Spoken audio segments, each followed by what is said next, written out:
dan dia meninggal pada posisi. Hai teman-teman, jumpa lagi bareng Evan di sini. Setelah kemarin kita udah bahas tentang Pocahontas dan cerita aslinya, kali ini aku akan bawa cerita yang baru lagi dari Korea Selatan, di mana kisah ini udah lama hilang, namun terkuak kembali. Sebenarnya kisah ini cukup serem ya. Ada beberapa kejadian yang membuat kita ngeri membacanya atau mendengarnya teman-teman. Jadi sebelum itu semua, aku ingin ngucapin terima kasih buat kalian yang udah nyempetin waktunya mampir dan ngeklik video ini. Jangan lupa di like, comment, dan subscribe. Langsung aja, ini cerita kita hari ini. So teman-teman, ini cerita berasal dari Korea Selatan, di mana di kota Hwaseong. Tepatnya pada tahun 1986 hingga 1991 terjadi pemerkosaan yang melibatkan perempuan di sekitaran umur 13 hingga 71 tahun. Sampai 71 tahun dibayangin, sampai yang nenek-nenek pun terancam kehidupannya karena perkosaan. Di mana hal ini melibatkan 2 juta personil kepolisian dari Korea Selatan waktu itu. Dan juga lebih dari 21.000 orang dijadikan tersangka untuk diselidiki waktu itu. Dalam setiap pembunuhannya, para korban selalu ditemukan meninggal dicekik menggunakan benda-benda yang mereka pakai, seperti stocking, bra, dan lain sebagainya. Tidak ada ditemukan bekas-bekas kekerasan atau benda tumpul pada tubuh korban. Dan kebanyakan korban ini ditemukan tewas di gorong-gorong, di sungai, di mana mereka sedang melakukan perjalanan pulang ke rumah. Dan ini dikenal sebagai pembunuhan Hwaseong. Kasus ini bermula pada 19 September 1986 pada pukul 2 siang, di mana seorang wanita tua ditemukan tewas mengenaskan di daerah pertanian. Investigasi mengungkapkan bahwa wanita ini telah meninggal dalam keadaan telah diperkosa dan meninggal karena dicekik. Korban diidentifikasi sebagai Lee Won-im yang berusia 71 tahun, yang dimana diduga posisi mayat ini telah meninggal 4 hari sebelumnya. Lee Won-im meninggal dalam perjalanan menuju ke rumahnya setelah mengunjungi putrinya.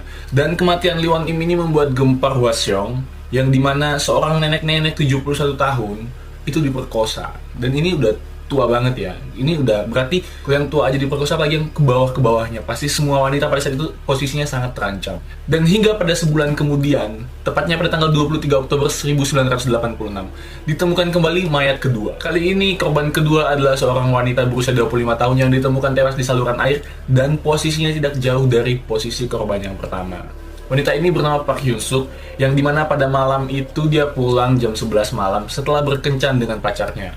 Kemudian dia pulang ke Hwaseong menggunakan bus, dan di halte bus tempat dia turunlah terakhir kali Park Hyun Suk terlihat. Park Hyun Suk ditemukan dalam kondisi yang hampir sama dengan korban yang pertama, di mana dia telah diperkosa, dicekik hingga meninggal, dan ditemukan sperma pada tubuhnya. Karena kejadian yang dimana tenggat waktunya sangat dekat ini, polisi pun mulai menyadari dan melakukan investigasi bahwa kematian Park Hyun Suk ini dilakukan oleh orang yang sama dan dengan modus yang sama. Dan semuanya itu sama-sama dilakukan dengan tindakan yang sama, seperti pemerkosaan dan dicekik, dan tanpa kekerasan. Maksudnya tanpa benda-benda tumpul ya, yang menyakiti mereka. Lalu setelah diselidiki lagi, tidak ditemukan keterkaitan antara korban pertama dan korban kedua, yang dimana keduanya ini memang tidak sama-sama kenal, dan bisa diduga bahwa pembunuhan dan pemerkosaan ini dilakukan secara acak. Dan hal ini pun membuat polisi semakin khawatir karena ditakutkan akan ada korban yang ketiga. Dan benar saja pada 21 Desember 1986 ditemukan mayat ketiga. Seorang gadis berusia 23 tahun bernama Lee Ki-suk ditemukan di dekat persawahan dengan kondisi yang sangat mengenaskan.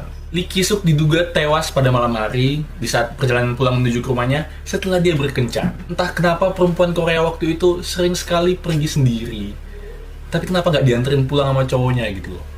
Pulang, pergi naik bis, dan balik ke rumah pada posisi hari sudah gelap. Nah, si Lee Ki-suk ini ditemukan tewas karena dicekik, dan tangannya diikat. Dan, sorry nih ya teman-teman, ini sebenarnya agak serem. Dan dia meninggal pada posisi nya ditusuk menggunakan payung. Ini nggak bayangin banget sih. Memang di Indonesia pernah ada kasus yang hampir serupa dengan cangkul, tapi itu pun udah membuat kita semua bergidik. Ini memang udah kelakuannya psikopat yang kayak begini nih. Dan dia ditemukan tewas hampir tidak menggunakan pakaian sama sekali. Karena pada saat itu juga pakaiannya digunakan untuk menutupi kepalanya. Dan lagi-lagi ditemukan sperma pada tubuh korban. Orang-orang di sekitar Hwaseong waktu itu mulai ketakutan. Mereka mulai khawatir karena hingga korban yang ketiga, polisi belum menemukan identitas ataupun pelaku yang diduga kuat adalah pelaku dari kejadian ini. Karena tekanan yang besar dari masyarakat dan juga media, akhirnya dilakukanlah investigasi yang besar-besaran waktu itu. Dan dilibatkan 2 juta polisi untuk melakukan investigasi dan untuk menangkap pelaku pembunuhan tersebut. Sementara polisi masih sibuk melakukan investigasi terkait pembunuhan sebelumnya, 3 minggu kemudian korban keempat pun muncul. Korban keempatnya adalah Jong Jin Young yang masih berusia 19 tahun. Dan Jong Jin Young ini adalah seorang pelajar SMA. Korban ditemukan tewas pada perjalanan ke rumah. Setelah turun dari bus, korban ditemukan dengan tangan diikat, mulutnya disumpal dengan kaos kaki, dan dia meninggal karena dicekik. Dan para korban ini kebanyakan adalah para perempuan yang baru saja turun dari bus. Dan tersangka ini melakukan aksinya di antara larut malam, di tengah-tengah malam, atau di pagi-pagi buta, teman-teman. Kemudian pada 23 April 1987, ditemukan korban kelima yang diidentifikasi sebagai Kwon Jung Boon, yang berusia 25 tahun dan berprofesi sebagai ibu rumah tangga. Dia ditemukan di sebuah tanggul dalam keadaan yang tidak bernyawa, dan mayatnya mulai membusuk. Setelah diinvestigasi, diduga bahwa Kwon Jung Boon ini sudah meninggal 5 bulan yang lalu, dan dia ditemukan tewas dicekik dengan stokingnya, dan juga mulutnya disumpal dengan stokingnya sendiri. Dan ditemukan celana dalam menutupi wajahnya Kwon Jung Boon ini, dan lagi-lagi ditemukan sperma pada tubuh korban. Tak lama kemudian, mayat ke-6 ditemukan, tepatnya pada tanggal 9 Juni 1987. Kali ini bernama Park Eun-ju, seorang wanita yang berusia 29 tahun dan berprofesi sebagai ibu rumah tangga. Dan kematian Park Eun-ju ini polanya hampir sama dengan kematian-kematian yang sebelumnya. Dan hal ini membuat petugas kepolisian benar-benar frustasi. Karena mungkin mereka sudah mengumpulkan 21.000 tersangka dan tidak ditemukan sama sekali hal yang sama atau suspek yang memiliki identifikasi sesuai dengan kasus ini. Dan hal ini membuat polisi sangat sulit untuk memperkecil angka dari banyaknya terduga kasus pembunuhan tersebut. Akhirnya pada 8 September 1987, polisi pun menemukan titik terang. Menemukan titik terang, namun ada yang mati. Kali ini seorang wanita tua berusia 54 tahun ditemukan tewas. Perempuan bernama Ahn Gi-son ini ditemukan tewas setelah dia turun dari bus. Mayat ditemukan dengan keadaan yang sama, dia mati dicekik dan mulutnya disumpal dengan kaos kakinya sendiri. Setelah melakukan investigasi, polisi pun mendapatkan keterangan dari supir bus yang membawa nenek Ahn Gi-son tadi. Supir bus dan kernet bus ini bercerita bahwa pada malam pembunuhan nenek tersebut, tepat pada pukul 10 malam, seorang pria naik ke dalam bus mereka, dan pria ini sangat mencurigakan karena baju, celana, dan sepatunya itu basah. Sedangkan keadaan waktu itu sedang sangat cerah, sudah berbulan-bulan tidak hujan, dan juga tidak terdapat genangan air di mana-mana. Namun celana dan sepatu dari pria ini dalam keadaan basah dan berlumpur. Karakteristik pria yang digambarkan oleh supir bus tadi sangat persis dan mirip sekali dengan pelaku pelecehan-pelecehan seksual yang dilakukan di daerah-daerah tersebut. Jadi ada laporan bahwa sering terjadi pelecehan seksual, dan pelakunya itu digambarkan hampir sama dengan pelaku yang diungkapkan oleh supir bus tadi. Jadi pada masa itu, selain kasus pembunuhan tadi, sering juga terjadi kasus pelecehan seksual dan pemerkosaan. Namun pemerkosaan ini tidak sampai menghilangkan nyawa korbannya, teman-teman. Menurut para korban, waktu itu pelakunya berusia sekitar pertengahan 20-an, tinggi sekitar 165 hingga 170 cm, berambut tipe sporty, tanpa kelopak mata ganda, dan berhidung mancung. Selain itu, ia digambarkan juga memiliki tangan yang lembut. Polisi juga memiliki bukti bahwa tersangka ini memiliki golongan darah B. Walaupun polisi sudah mengantongi beberapa identitasnya, tersangka belum juga ditemukan. Dan hingga pada setahun kemudian, tepatnya pada 16 September 1988, kali ini seorang anak berusia 14 tahun bernama Park Sang-hye, dia ditemukan tewas di dalam kamarnya. Dia dibunuh dalam keadaan ketika dia sedang tertidur. Dan kematiannya ini memiliki pola yang sama dengan kematian-kematian yang sebelumnya. Pada saat penyelidikan kasus ini, ditemukan rambut kemaluan di tempat kejadian tersebut. Kemudian pada 27 Juli 1989, Yoon Sen-yo, seorang pria berusia 22 tahun, ditetapkan sebagai tersangka atas kasus pembunuhan yang ke-8 ini. Yoon mengaku bersalah saat dilakukan interogasi, dan berdasarkan hasil forensik, rambut kemaluan yang ditemukan di tempat kejadian tadi sama dengan yang dimiliki oleh Yoon. Namun tidak ada kesamaan yang mirip dengan kasus-kasus yang sebelumnya. Yoon diduga hanya meniru cara pelaku pembunuh berantai ini untuk menghabisi korbannya. Kasus ini pun ditetapkan sebagai kejahatan peniru, dan Yoon dijatuhkan hukuman seumur hidup pada waktu itu. Namun Yoon mengajukan banding atas putusan tersebut, dan dia pun menuduh polisi telah melakukan kekerasan padanya agar dia mau memberikan keterangan palsu yang mengungkapkan bahwa dia adalah pelaku yang sesungguhnya. Bandingnya ditolak dan dia menjalani 19,5 tahun masa hukuman, dan pada tahun 2009 dia diberikan kebebasan bersyarat. Setelah korban berusia 14 tahun tewas, tidak ditemukan korban-korban lagi setelah itu. Namun, polisi masih terus melakukan investigasi besar-besaran. Kasus pembunuhan berantai ini tidak hanya melibatkan banyak personil kepolisian waktu itu, tetapi juga lebih dari 40.000 sampel telah diambil, 20.000 orang telah ditahan, 570 sampel darah, dan 180 sampel rambut untuk dianalisis. Sayangnya semua yang sudah dikumpulkan ini tidak memberikan titik terang bagi pembunuhan tersebut. 2 tahun kemudian pada 16 November 1990 ditemukan seorang gadis berusia 14 tahun tewas dan ditetapkan sebagai korban ke-9. Kematian gadis ini polanya hampir sama dengan ke-8 wanita yang mati sebelumnya. Beberapa bulan kemudian ditemukan lagi mayat di pegunungan Hwaseong. Kali ini seorang wanita berusia 69 tahun bernama Kwon Sun Sang, dan dia tewas dicekik menggunakan kaos kakinya sendiri. Ketika mayat ke-9 dan ke-10 ini ditemukan, sampel air mani dan juga sidik jari dari korban dikumpulkan dan dikirim ke Jepang untuk dilakukan penyelidikan. Namun kali ini tetap saja tidak ditemukan hasil yang sama dengan sampel-sampel yang sudah dikumpulkan sebelumnya oleh para kepolisian waktu itu.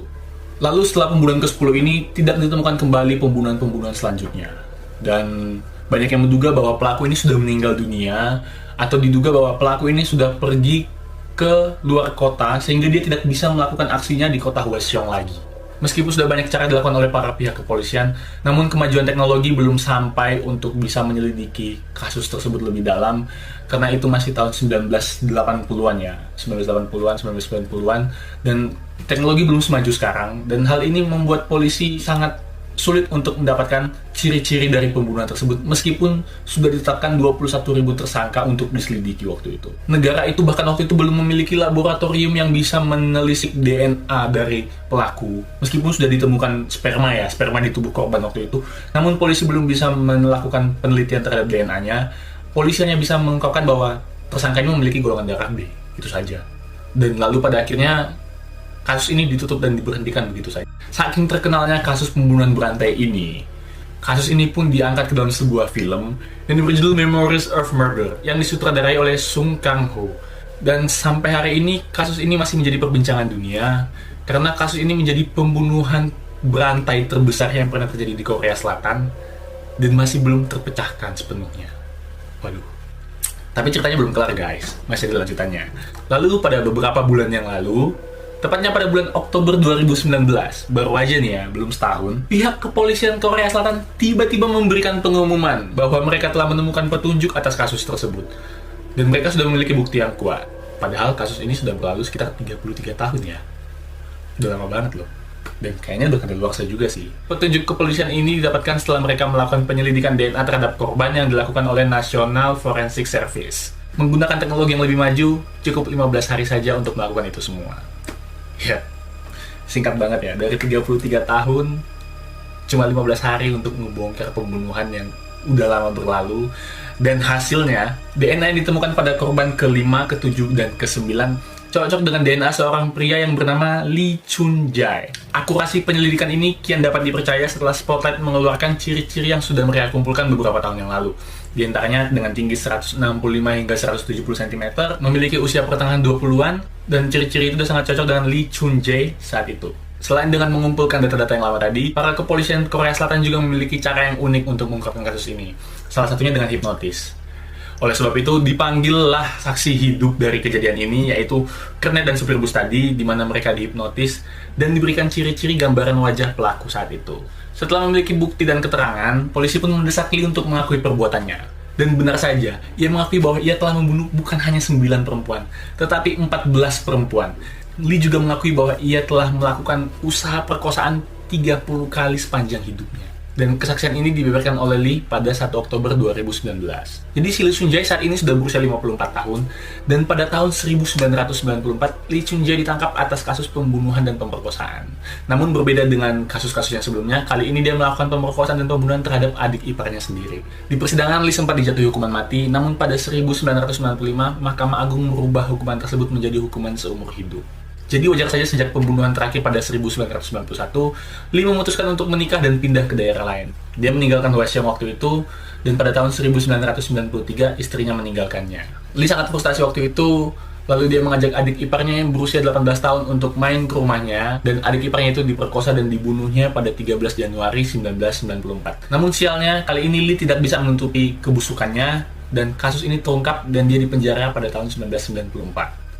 Jadi sebenarnya kala itu anggota kepolisian di Cheongju, tempat adik iparnya Lee ini dibunuh, membawa Lee ke Hwaseong untuk melakukan penyelidikan di rumah lamanya Lee. Mereka mencari bukti-bukti apakah Lee ini menyimpan kasus-kasus lain di balik itu semua.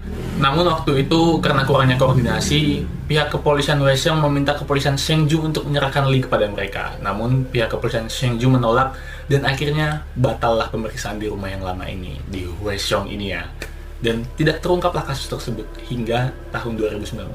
Dan karena nggak terungkapnya kasus yang tadi, alhasil Lee hanya didakwa atas kasus pembunuhan tingkat pertama. Jadi gimana menurut kalian guys? Kasus Hwaseong yang sudah menggeparkan dunia ini sebenarnya udah menjadi kasus yang sia-sia. Ya, meskipun Korea sudah melakukan perubahan pada tahun 2007 bahwa kadaluarsanya hukum mereka itu diperpanjang menjadi 15 tahun. Namun seharusnya Lee sudah aman sejak tahun 2006. Sangat disayangkan sekali karena kurangnya koordinasi polisi pada tahun 1994 tadi membuat kasus ini menjadi tidak terpecahkan dan baru terungkap di tahun 2019 di mana kasus ini sudah kadaluarsa, membuat hal ini menjadi ironis dan sia-sia. Kasihan para keluarga korban yang sudah bertahun-tahun, 30 tahunan lebih menunggu kejelasan atas kasus pembunuhan para perempuan-perempuan tadi, namun tidak menemukan titik terang. Dan ketika mereka menemukan titik terang, pelakunya sudah tidak bisa ditahan karena kasusnya sudah kadaluarsa, teman-teman. Apalagi kabarnya nih ya, karena tidak terungkapnya kasus pembunuhan waktu itu, dikabarkan seorang pria tewas saking kerasnya pihak kepolisian ini untuk melakukan interogasi. Mereka itu melakukan interogasi dengan cara kekerasan, membuat seorang pria menjadi stres dan depresi, dan dia pun akhirnya memutuskan untuk bunuh diri dengan cara melompat ke rel kereta di mana waktu itu ada kereta yang melaju dengan sangat kencang dan dia pun tewas seketika.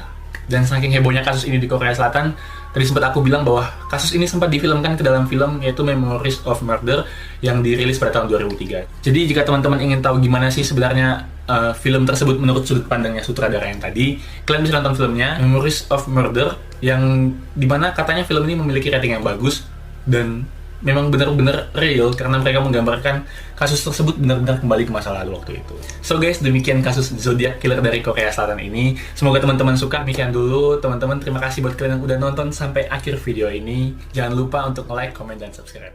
Terima kasih teman-teman. Sampai jumpa lagi.